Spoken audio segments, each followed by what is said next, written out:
Bonsoir, bienvenue sur la chaîne de Claudia Nontaï pour l'audit et la finance. Alors, ce soir, nous allons parler de l'épargne et du budget. Comment et expliquer aussi un peu comment l'épargne peut vous aider à atteindre les objectifs de votre budget. Alors, qu'est-ce que l'épargne? L'épargne fait référence à la partie du revenu d'une personne qui n'est pas dépensée immédiatement pour la consommation courante. C'est-à-dire quoi? Si vous avez un salaire donné, l'épargne, c'est ce que vous mettez de côté chaque mois pour pouvoir faire face à vos besoins ou à vos contraintes futures. C'est ce que vous mettez de côté en fait. C'est à la fin de chaque mois par rapport à votre revenu donné. Le budget, c'est quoi? Le budget, par contre, le budget, c'est tout ce que c'est ce qui fait de tout ce que vous gagnez et de tout ce que vous dépensez. Que vous soyez une entreprise, une organisation, une personne physique, c'est un plan donné, un plan détaillé de vos revenus et qui détaille aussi ce que vous enlevez de votre revenu pour pouvoir dégager quelque chose ou non. Donc, le budget, en fait, c'est votre feuille de route par rapport à la gestion de vos finances. Et une manière de gérer aussi votre finance. C'est une manière comptable de gérer vos finances. Donc, le budget, vous pouvez aussi faire un budget spécifique. Il y a des budgets mensuels, des budgets hebdomadaires, des budgets trimestriels, des budgets annuels. Il y a aussi des budgets spécifiques, par exemple, sur la réalisation spécifique sur le budget spécifique pour la réalisation de vos objectifs spécifiques, comme la réalisation de la construction d'une maison par exemple. Vous prévoyez de construire une maison d'ici 5 ans. Alors, vous faites un budget avec l'aide d'un expert, d'un architecte par exemple, qui vous fait un devis, ou d'un expert en bâtiment qui vous fait un devis, qui vous dit ce que vous voulez comme plan va vous coûter tel montant, votre parcelle et tout le reste, les matériaux de construction et tout le reste. Vous faites ce plan-là. Donc, ce budget-là, vous tenez compte de cela et vous commencez par épargner votre argent. Alors, sachant cela, donc, vous avez besoin de mettre de l'argent de côté pour pouvoir atteindre cet objectif-là. Mais il y a différentes manières de mettre de l'argent de côté pour pouvoir atteindre ces objectifs. Nous allons voir tout de suite les différentes manières de mettre de l'argent de côté. Alors, la première manière la plus simple de mettre de l'argent de côté, c'est d'ouvrir un compte épargne. Vous avez un compte courant, celui sur lequel votre structure, votre employeur dépose votre salaire à la fin de chaque mois. À côté de cela, vous pouvez ouvrir un compte épargne et l'argent que vous avez envie de mettre de côté, là, vous le mettez dessus. Mais il faut savoir que, par exemple, en France, les comptes épargne sont rémunérés à hauteur de 0,5 à 1% et que ici, par exemple, en Afrique, les comptes épargne sont rémunérés autour de 3,5 à 4,5% maximum. Donc, c'est une rémunération qui n'est pas très élevée, qui peut vous apporter quelque chose, mais qui n'est pas très élevé. Un petit calcul, si vous gagnez 100 000 francs par mois, par exemple, et que vous bénéficiez d'un rendement annuel de 1%, sachez que votre rendement annuel, à la fin des 5 ans, 25 000 chaque mois, 5 ans, ça fait 60 mois, ça vous fera 600 000 ans. Donc, ça vous fera 3 millions à la fin de votre épargne. Au bout des 5 ans, avec les intérêts, ça vous fera 3 60 603. Si c'est rémunéré autour de 1%. Si c'est rémunéré autour de 3,5, je calcule rapidement. Autour de 3,5.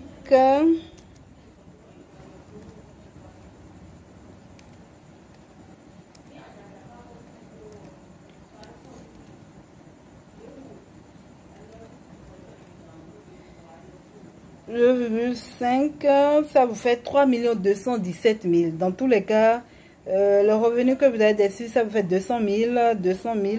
L'un de 60 000, ça vous fait un revenu de 60 603 sur 3 millions.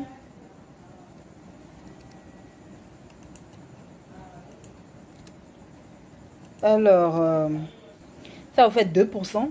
Si vous allez à 1%, avec un taux de 1% en France, par exemple, et ça vous fait une rémunération de 217 479 sur les 3 millions. Ça fait un taux de 7% en définitif sur un taux de 3,5% ici en Afrique. Donc, vous voyez, c'est pas très intéressant. À vous de voir si ça vous intéresse. Hein. Il faut savoir que à part le compte épargne, il y a les dépôts à terme. Les dépôts à terme sont rémunérés chaque année autour de 5% ici, autour de 2% en France. À part cela, mais il faut savoir que dans l'épargne, dans le dépôt à terme, vous n'avez pas le droit de toucher à l'argent. Par exemple, si vous faites un dépôt à terme sur 5 ans, votre argent est déposé sur 5 ans. Mais si vous voulez déposer de l'argent et faire de l'épargne chaque mois, ce n'est pas un truc là pour vous. Quand on fait un dépôt à terme, ça vous dit que vous avez déjà l'argent. Vous avez déjà peut-être 5 millions là. Vous avez déjà 6 millions que vous voulez déposer et vous voulez bloquer. Donc, vous bloquez ça au plutôt. C'est un investissement à terme, le dépôt à terme. Alors que le compte épargne, c'est un investissement régulier jusqu'à une date donnée. Le compte épargne, vous pouvez mettre l'argent dedans à tout moment. Si vous, au cours de la période, vous avez un problème de santé, vous avez un problème avec un véhicule, vous avez un problème, je ne sais pas, vous devez de l'argent à quelqu'un, etc., facilement, vous pouvez mettre la main dedans et brûler vos économies.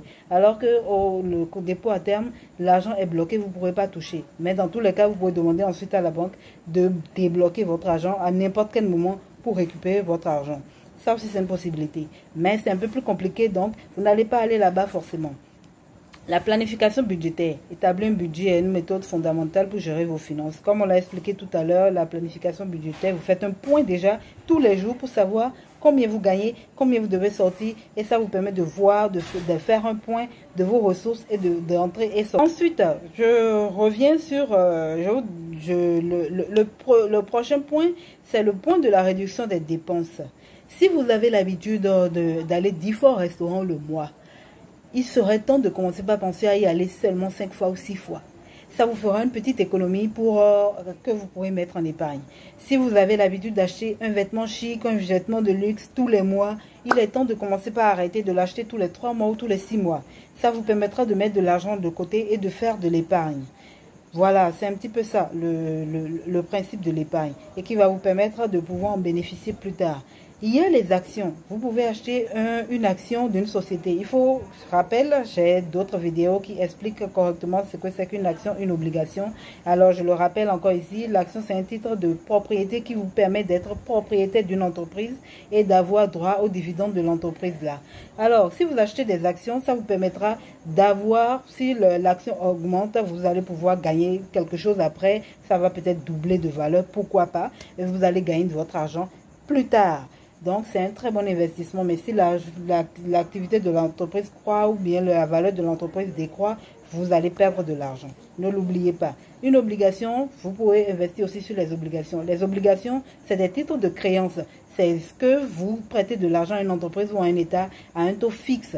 Là, ça peut être de 5 à 10% et c'est sûr, peut-être 5 ou 7 ans que vous allez recevoir ces intérêts-là et c'est fini.